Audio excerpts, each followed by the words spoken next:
It's no secret that Donald Trump says a lot of crazy stuff all the time. And what's unfortunate is he says this crazy stuff so often and so frequently that it starts to become the new normal. Oh my God, this is hilarious because there was an article that came out in the New York Times earlier this week that was like the people that vote for Trump and who don't believe what he says. That's how I feel right now. I feel like there is a huge group of Americans that are going to go out and they're going to vote for Donald Trump. It doesn't matter what you say. It doesn't matter what I say. It also doesn't matter what the hell he says either. Well, it's this strange challenge for opponents of Trump, I feel like, because when Trump got into office the first time, he didn't do a lot of the things that he said he was going to do. And Democrats try to hold that against him, but then also you can't hold that against him and also hold against him everything that he is saying that he's going to do in a second term. Yes. Meanwhile, people who want to find ways to accept him have every opportunity to do so. Which makes it the reason that Donald Trump didn't do a lot of the crazy stuff that he did he didn't do a lot of the crazy stuff he wanted to do in his first term was because he surrounded himself with standard establishment Republican people. John Bolton being his Secretary of Defense or whatever, or security advisor, right? The fact that he had those guys who were around in the George Bush administration, the fact that they were around keeping his worst temperament and his worst desires from becoming a reality, Donald Trump has locked all those people out. And not only that, all those people now have no desire to ever work with Donald Trump again. So now Donald Trump has surrounded himself with sycophants that will go on with basically whatever he wants to do. Yes. And you could see that with J.D. Vance. Sure. Right? Yeah. We should get into the event. Yes. So we've been waxing poetic. Yes. What spurred this conversation and thought through my head this week,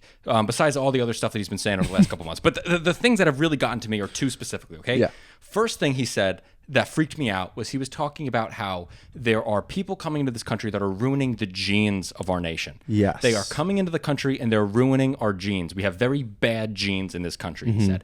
That is the most flat out, disgustingly racist, fascist stuff to ever come out of an American politician's mouth we've seen in the last 50 years. Yes. Oh, definitely. And Undeniably. and what frustrates me is I am so sick and tired of it not being covered like that. Yes, the frustrating thing is, to go back to the first 2 minutes of this video and everything we just said, is that he has succeeded in normalizing that as something that can come out of his mouth despite being a candidate for president. Yes. And so now we're in this awful situation where CNN is trying to keep their credibility. Yes. They're trying to be a news station. So they have no choice but to have one guy at a table saying Donald Trump is a racist for saying we have bad genes in our country. And then another guy at the other end of the table saying, maybe he's got a point.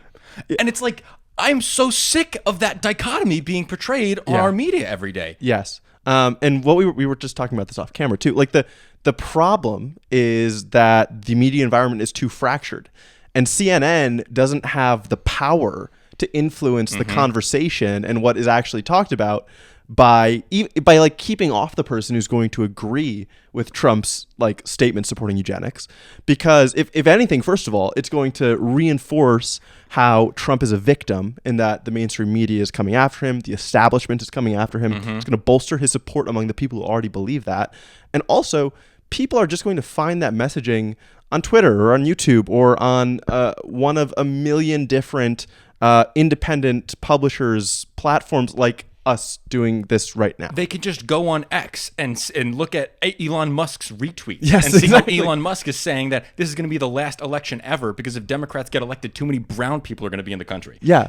And so the problem is these messages have made them their way into too credible of people's minds. Like Elon Musk, for everything we might disagree with him on, is the richest man in the world. Yeah. Donald Trump is the former president of the United States. We might think that it's absolutely ridiculous and that these are things that just shouldn't even need to be addressed or like shot down or argued against. But when you have extremely powerful, important people saying them without really skipping a beat, you have to actually... Here we are. We're talking about now. We're having debates about eugenics again. Yeah. Oh, here it is. Now we're talking about the genes and how there are violent genes in, Latin American people. Yeah. Here we go. And it's like, it's so sad that we have to redo all of these conversations. That's what pisses me off. And then the next thing that Donald Trump said that should scare the living hell out of any freedom-loving American, okay, was when he talks about enemy from within. He talks about that people that don't support him are a greater threat to this country than China or Russia. It is, and he even says that American media is more dangerous than Chinese media influence from TikTok. Okay, this is like,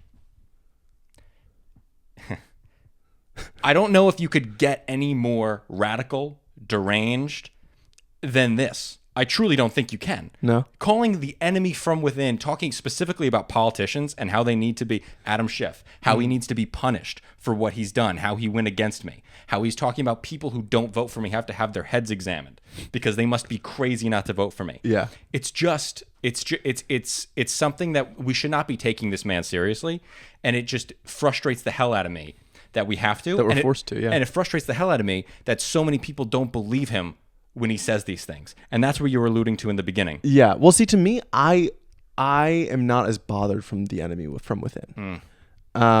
Because to me, I guess, you know how like maybe I'm a victim of, or I'm susceptible to like the slow ramp up effect kind of, but the extremely divisive rhetoric, right? Like bipartisan, like not bipartisan, the polarizing rhetoric that says Republicans against Democrats, like that is a result of the way our political system has been moving for a long time, like since the inception of Trump, really. And yes. to me, that is one that does seem more like messaging than anything that would ever come out of policy. Like, I don't think Trump is really going to have a problem with any of his political enemies if he wins, because then he'll be off the hook for his court cases. Oh, dude, I don't know. I think he's going to utilize the DOJ to go after everybody. I think he might try, but then when he finds nothing, it won't come, and I don't think anything will come of it. And if it does, then our system is really broken in at another level that I expected it to be more resilient to. Yes. Okay. But the fact that he is going out there and saying these things, it's what the intent is what really scares me. Yes. Well, to me, is it the intent of actually doing them, or is it the intent of normalizing the discourse? Either. I think the intent of normalizing the discourse is the one that I take more seriously and thus think is more problematic. Okay.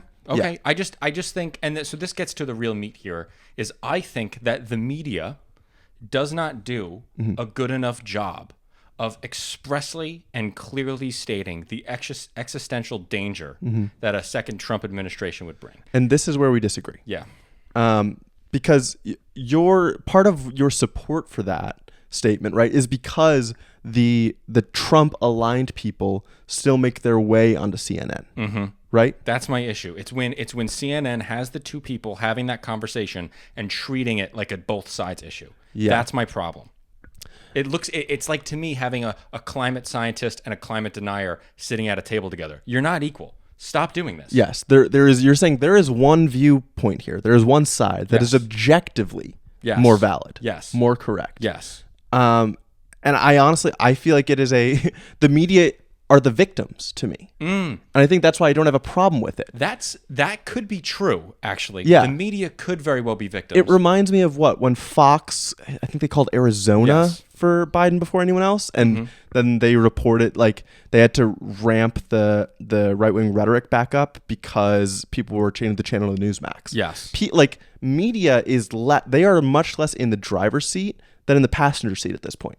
I think that's accurate, especially because the way that social media and the way that we are able to like curate our own consumption. Exactly. Right? That we have so many more avenues to go to. Yes. So now Fox and CNN or whatever are competing with these other sources. Yes. And CNN is in a rat race trying to be this balanced news source. Totally. But by trying to be this balanced news source, you end up having people on that don't believe in dinosaurs or whatever, you know? Yes. And so then you can't even determine what's true. And then exactly. What I think is, at the end of the day, you're doing the country a disservice. They might as well be they very well may be the victims, and they might not be doing it purposefully, but the fact that they're caught in this cog. Do you think so? Yeah. Because to me, it's almost zero sum.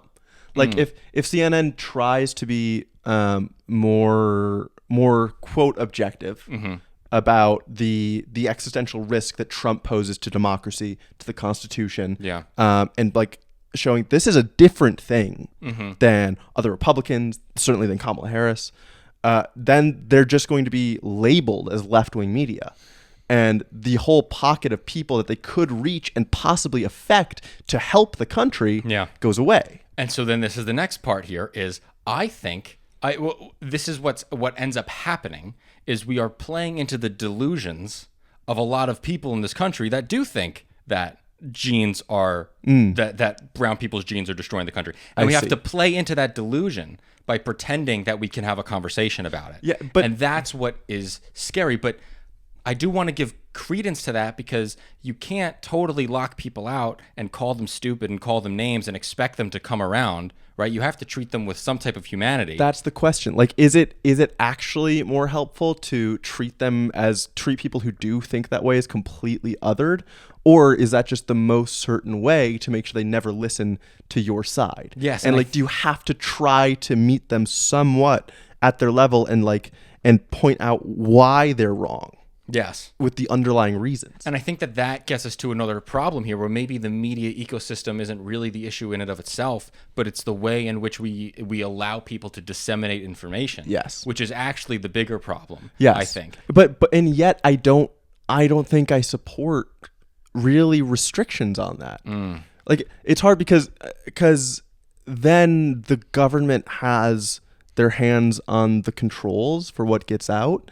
And would you want a hostile government with their hands on that control? What I think about this sometimes, and we do police speech a lot. Sure. One of the ways is through the Securities and Exchange Commission. If you're a company, you have to report in your 8K specific things about your company. You can't lie. Or else you get charged with fraud. Or else you get charged with fraud. And so I feel like it should be way more enforceable for people if they get caught lying and spreading misinformation. You should get charged. It's just really hard. Because you're doing a public disservice and you're hurting the public. Sure, but with the SEC, we're talking about specific numbers. You can have someone else go in, follow the calculations to see if they get to the same numbers. We're talking about something much more ambiguous this way.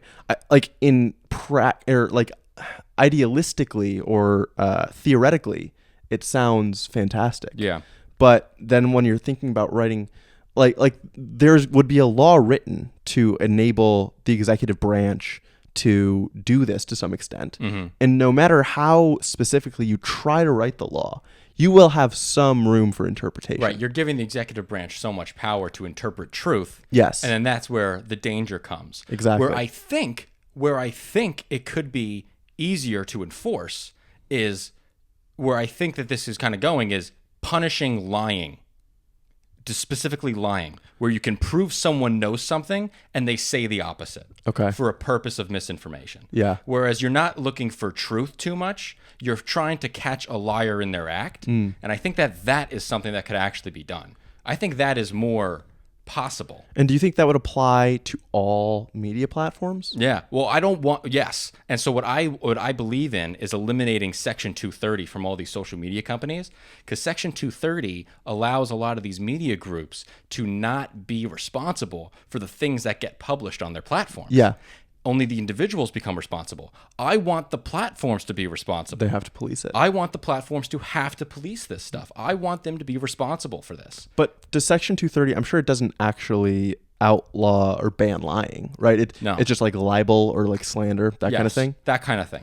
And so I would like to expand that. But also if we get rid of Section 230 and then hold these companies to account, their private, non-governmental terms of services are going to be way more strict because they're not going to want to see the DOJ knocking on their door ever. So they're going to, privately take private action outside of the government's purview in order to avoid any possible government intervention. Yeah, their terms of services are going to be strict. But then I guess that's the question. Does getting rid of 230 just mean that they manufacture their terms of service in a way that it'll still be on the user if they lie or they slander? Well, 230 if they get rid of 230, it would specifically state, no, Okay. you are responsible for the slander. Okay. And so where this is all going, because we just had an awesome conversation that drifted away from the whole Trump notion here, is Trump's rhetoric has been able to spread almost unchallenged over the last couple months. And I am nervous that we're now in this new normal that I thought stupidly was going to go away in 2020, and all of these crazy thoughts about eugenics and enemy from within was going to die off in 2020. But if anything, it's stronger than ever now with Donald Trump with the highest approval rating he's ever had, with an election in 3 weeks that he very well might win. Yeah. The one last thing I want to say on the idea of trying to police lying, because I don't know, I just get so into the conversations that are actually about what could be done. Yeah. Is take Trump referring to the Haitian immigrants eating cats or dogs. When he's pressed on it, he says, I saw it reported. I'm just talking about what I saw reported. Yeah. Now take that as just an example, but then someone I think the idea of prosecuting lying just becomes really tough, because what if someone just says something that they saw reported and they tweet that out, and they don't say I saw this reported, they just reference it and they assume that it was correct. They would need, in order to prove lying, Yeah. they would need to have some type of evidence that Trump behind the scenes says, I know they're not eating cats and dogs. Yeah. Right? But, Exactly. but even giving them that tool Is something that I think would decentivize this type of crazy rhetoric coming out of people's mouths. Yeah. Because they would be nervous about possibly getting caught. At least many people, maybe not like a Trump, maybe not people who are really like working this system for immense personal gain, but maybe your average asshole Facebook commenter. Absolutely.